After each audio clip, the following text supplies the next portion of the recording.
Hello and welcome to the International Daily Roundup. For our first story, we're speaking about Zimbabwe, where Zimbabwe's senior doctors have joined their junior colleagues on a strike. This comes after 2 months of emergency services without any pay. The senior doctors are being represented by the Senior Hospital Doctors Association, or the SHDA. The junior doctors have been on the strike since September 3rd. Like their juniors, the senior doctors also say that they are unable to go to work since their salaries have been devalued massively since the last year.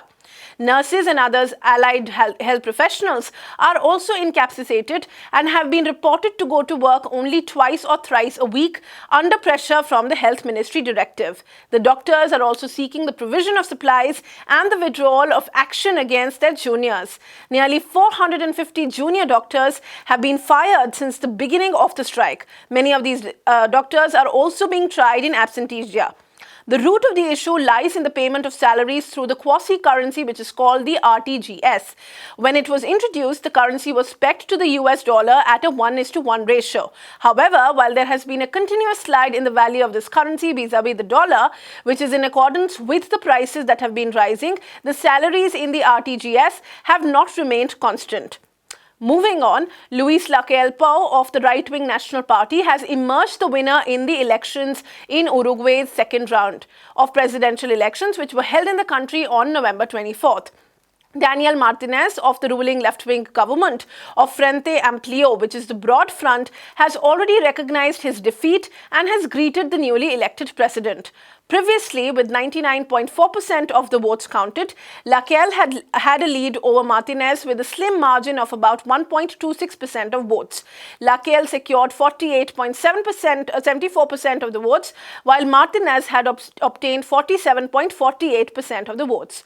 The difference of votes between the two candidates was actually around 30,000, but was less than the number of the observed votes, which was more than 34,500. Given the fact that the Electoral College court had deemed the election results too close to call and had announced that a clear winner could not be declared until all votes were counted. The Frente Amplio was in power for about 14 years. The progressive government has spent considerably on the number of social programs, which included programs in education, healthcare and housing sectors. Since 2004, when it first took over the presidency, poverty decreased from 39.9% to 8.1% in 2018, and the rate of extreme poverty decreased from 4.7% to 0.1%. And the basic salary also saw an increase by 55% during the governance of Frente Amplio. The party took a lot of progressive stances on social issues as well. It was also consistently stood with the socialist and the progressive governments of the region, such as in Cuba and also in Venezuela. It is unclear what kind of positions the new right-wing government will now take on such issues. Moving on, massive celebrations have broken out in Sudan after a law which is dismantling the regime of the ousted president Omar-al Bashir was passed by the transitional government late last night. Another law was passed to scrap the Public Order Act, which imposed a code of conduct on women based on the Sharia law.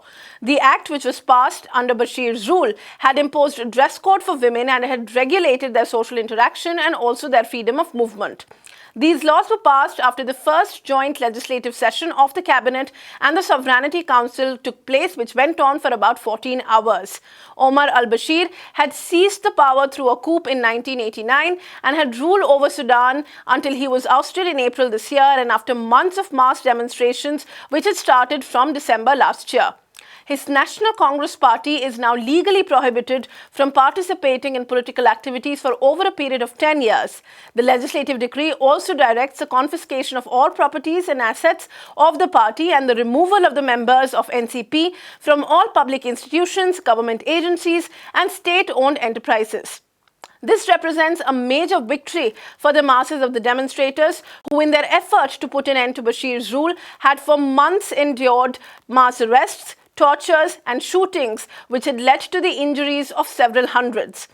Under the NCP's rule, all independent unions in the country were also banned. Sharia law was introduced and often selectively to target political opponents. Imprisonment without trial and torture of dissidents was also common.